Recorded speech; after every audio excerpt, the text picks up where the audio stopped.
Welcome to another episode of Conversations with Keith and Kyle. I'm your host, Kyle, and as always, I have with me a licensed mortgage loan officer, Keith. Hey there, what can I help you with today, Kyle? Well, I've been talking with my friends who are currently in the process of buying a home, and it sounds like there are some new things I need to learn.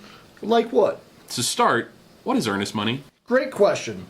Earnest money is a term for a portion of a deposit made to a seller during the purchase of real estate. It is typically 1 to 2% of the purchase price, and it's used as a sign of good faith when making an offer to purchase a home.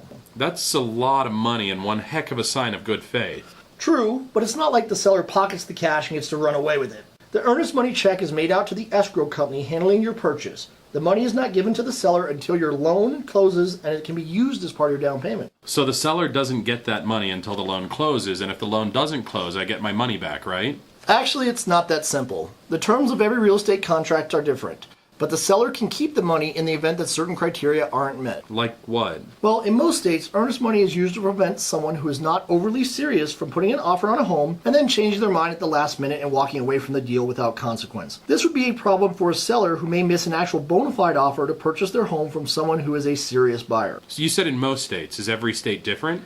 Yes, so you should consult a licensed loan originator or real estate professional in your area to clarify the rules that directly affect you and your purchase. So it sounds like once I write the earnest money check, my money is gone and only applies to my purchase if I go through with the purchase. Not exactly. Earnest money is designed to protect both parties. How? Well, within the contract, there are deadlines associated with different milestones. Generally, as long as you meet those deadlines, you are protected to the extent of the language in the real estate contract. Can you give me some examples of deadlines? Sure. For example, there's something called inspection objection. When you have the home inspected, if something serious is found, your real estate contract may have a clause that will return the earnest money to you in that case. So my real estate agent would have to write that into my contract. That is correct. Are there other ways I cannot get my earnest money back? There are. There will be deadlines that protect the seller built into a real estate contract to prevent a buyer from dragging their feet and not taking the proper steps to finalize the loan on their home purchase. This incentivizes the buyer to not delay the seller in the purchase of a home when they could actively be selling to their home to another interested party.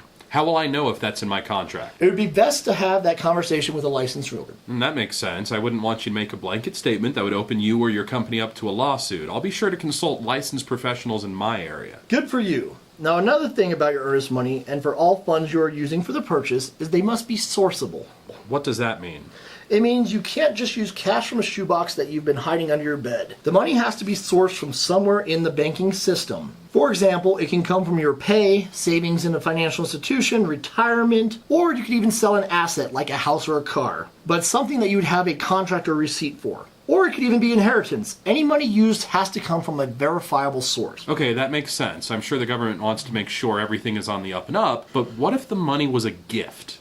Then that is usable as long as the source can provide documentation of how they gave you the money and where it came from. That seems a bit convoluted if it was a gift. There are lots of details about gifts, and we will cover that next time. Right, because we ran out of time for this episode. That is right. See you next time. Thanks, Keith. Bye, Kyle.